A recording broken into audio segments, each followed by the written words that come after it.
안녕하세요. 픽셀을 좋아하는 픽셀이입니다.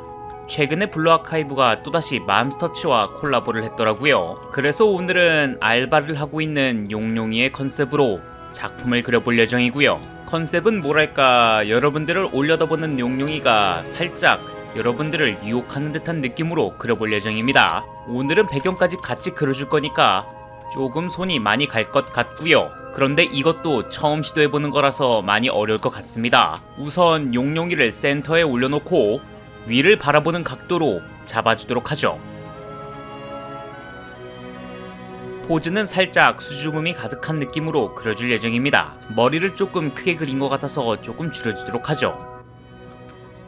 현재 우리가 밑을 바라보고 있는 시점이기 때문에 용용이의 정수리는 꼭 그려주도록 하겠습니다. 어이구야, 정신을 차려보니 제가 생각했던 용용이가 나오지 않았군요. 보치더 록에 나오는 히토리짱의 행동을 하고 있는 용용이의 모습이 나와버렸습니다. 뭔가 구도도 조금 이상하고 제가 원하는 포즈가 아니었기 때문에 얼굴부터 시작해서 조금씩 수정을 해주도록 하겠습니다. 살짝 고개를 갸우뚱하면서 위를 올려다보면 굉장히 귀여울 것 같으니까 이 포즈로 가보도록 하죠. 그리고 좌우 대칭을 사용해가며 수정해줄 부분을 수정을 해주도록 하겠습니다. 한쪽 손을 가슴 위에 얹어놓는 게 조금 더 유혹을 하는 듯한 느낌이 들기 때문에 이 방식으로 가도록 하죠. 그리고 나머지 손은 허리 뒤로 보내서 수줍음을 나타내는 듯한 느낌을 주도록 하죠. 용용이의 눈매는 최대한 부드럽게 그려주도록 하고요. 또다시 좌우 반전을 사용해가며 이것저것 수정을 해주게 되면 알바를 하고 있는 용용이의 러프 작업이 끝이 나게 됩니다. 그럼 이제 바로 라인 작업에 들어갈 건데 우선 얼굴 라인 작업을 해주도록 하겠습니다. 용용이의 얼굴 라인은 최대한 귀여움이 돋보이기 위해 최대한 동글동글하게 라인을 잡아주도록 하고요. 아이라인도 아까 전에 대충 라인을 잡아놨던 러프 라인에 맞춰 부드러운 눈매를 그려주도록 하겠습니다. 최근에는 눈매에 그라데이션을 별로 추가를 안 했었는데 확실히 이것저것 공부하면서 느끼는 거지만 눈매에 그라데이션을 넣으면은 훨씬 더 보기가 좋은 것 같더라고요. 역시 많은 자료를 참고해가며 공부하는 게 가장 중요한 것 같습니다. 아이라인 그리는 게 끝났다면 이제 눈동자를 그려줄 건데 눈동자는 위를 올려다보는 느낌으로 최대한 귀엽게 그려주면 될 것 같고요. 그리고 눈동자 채색을 해주기 전에 먼저 밑색을 칠해주는 작업을 해주겠습니다. 이렇게 밑색 작업이 끝이 났다면 다양한 색을 사용해가며 눈동자에 그라데이션 작업을 추가를 해줄 건데 눈동자는 확실히 반짝반짝한 느낌이 들게 해주면 더 좋을 것 같으니까 최대한 밝은 색감을 사용하여 겹치지 않게끔 그라데이션 작업을 해주시면 좋을 것 같습니다. 어떤가요? 눈동자가 예전보다 훨씬 더 초롱초롱해 보이지 않나요? 이렇게 눈동자 작업도 끝났겠다 그러면 머리카락 작업을 해주도록 하죠. 이번 머리카락 작업은 정수리 작업도 해줘야 되기 때문에 조금 많이 복잡할 것 같네요. 그래도 뭐 그리던 식으로 그리면 어떻게든 되겠죠. 그렇지만 여기서 조금 달라진 부분이 있을 겁니다. 겹치는 머리카락 부분을 진하게 칠하는 것이죠. 뭔가 머리카락이 겹치면은 색깔이 겹쳐서 조금 구분하기 어려웠는데 겹쳐진 부분의 윗부분을 조금 라인을 더 진하게 칠해서 겹쳐진 부분을 분할시키는 방법으로 바꿔보았습니다.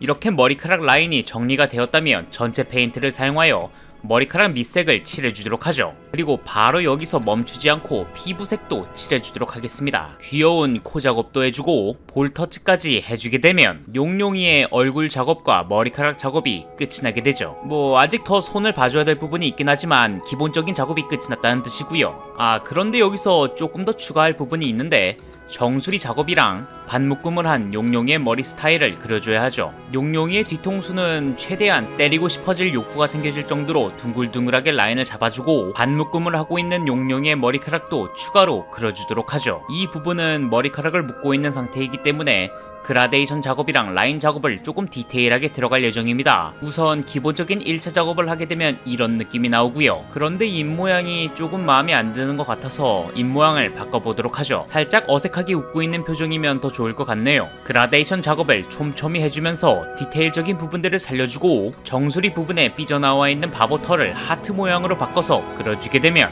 용용이의 머리카락과 얼굴 작업이 끝이 나게 되죠. 어때요? 참 간단하죠? 자, 그럼 용용이의 얼굴도 완성이 되었으니 이제 옷을 입혀줘야겠죠? 평소에는 맨투맨을 입고 다니지만 오늘은 특별하게 와이셔츠를 입고 있는 모습으로 모습을 바꿔주었고요. 그리고 지금 손가락으로 앞치마를 앞으로 살짝 당겨 미드를 살짝 보여줌으로써 어필하는 느낌이 있기 때문에 옷이 살짝 당겨지는 듯한 느낌을 표현을 해줄 겁니다. 용용이의 미드가 살짝 보일랑 말랑 표현을 해주시면 좋을 것 같고요. 그리고 이제 커다란 앞치마를 그려줄 겁니다. 평소에는 청색의 멜빵 치마를 입었지만 오늘은 음식점에서 일을 하고 있기 때문에 청색의 앞치마를 입혀줄 거고요. 그리고 용용이는 나이스 바디를 가지고 있기 때문에 미드의 굴곡을 조금 줄 예정입니다. 명암 작업을 해줌으로써 앞치마가 조금 당겨진다는 느낌을 주도록 하죠. 앞치마 작업이 끝났다면 이제 유니폼을 그려줄 건데 유니폼은 긴 팔보다는 반팔이 좋을 것 같아서 반팔로 작업을 해주었습니다. 어떤가요? 상당히 괜찮아 보이지 않나요? 만약 이 부분에서 용용이에게 넘어갔다면 여러분들은 지갑을 털리신 겁니다. 왜냐하면 용용이는 돈밖에 관심이 없거든요. 어찌됐든 이렇게 상체 작업이 끝났다면 이제 하체 작업을 해줄 건데 현재 우리들의 시선이 위에서 밑을 바라보고 있는 시선이기 때문에 용용이의 하체가 밑에서 쏠려서 보인다는 느낌으로 그려줄 예정입니다. 그래서 튼실한 허벅지도 다시 수정을 해주었고요. 확실히 허벅지는 굉장히 중요하다고 생각됩니다. 현재 앞치마는 그렇게 막 표현을 많이 해줄 필요는 없을 것 같아서 앞치마의 라인을 잡아주고 그리고 어두운 색으로 대충 명암 작업을 해줌으로써 이 부분은 중요한 부분이 아니니 미드를 봐라 라는 식으로 시선을 미드로 집중을 시켜주었습니다.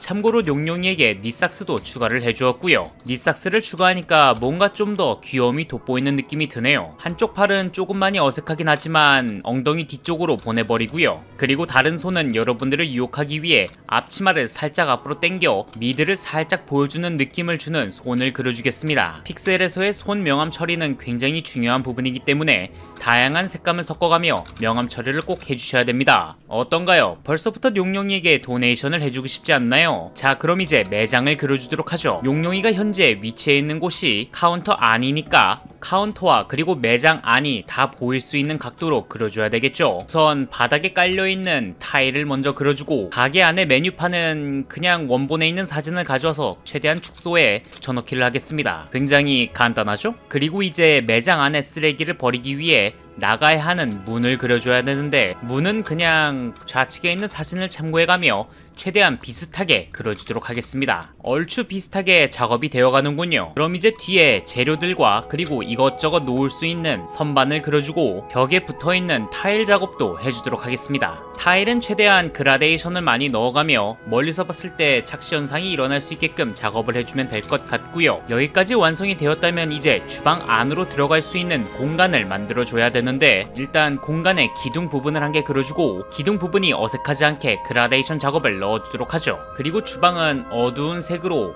밑색을 칠해주겠습니다. 주방은 밖에서 보이면 안 될 것 같으니까 커다란 커튼으로 주방 입구를 막아주도록 하고요. 현재 보면은 주방 입구가 막혀있는 게 보이죠? 이 막힌 부분을 없애주기 위해 아까 그려놓았던 선반을 지워주도록 하겠습니다. 지워진 부분을 천천히 다시 다듬어주도록 하죠. 이렇게 타일 작업도 완성이 되었다면 주방 앞을 가리고 있는 커튼에도 로고를 그려주도록 하겠습니다. 현재 용용이가 위치해 있는 곳이 카운터인데 카운터 위에 아무것도 없으면은 조금 많이 허전하니까 커다란 모니터를 한 개 그려주겠습니다. 그리고 주방 타일 부분에 있는 곳에 명암 처리를 조금 넣어주고요. 이렇게 용용이의 모습이 완성이 되었다면 포토샵으로 넘어가 간단한 포토샵 작업을 해주게 되면 이러한 결과물을 보실 수가 있죠. 자, 이렇게 해서 맘스터치에서 알바를 하고 있는 용용이의 모습을 그려보았습니다. 어때요? 참 간단하고 쉽죠? 만약 오늘도 영상을 재미있게 시청하셨다면 구독과 알림 버튼 부탁드리고요. 만약 여러분들이 원하시는 구도가 있으시면 댓글로 남겨주시면 정말로 감사드리겠습니다. 오늘도 영상을 재미있게 시청해주셔서 감사드리며 다음 영상에서는 더 멋진 픽셀 아트로 찾아뵙겠습니다. 이상 픽셀을 좋아하는 픽셀이었습니다. 감사합니다.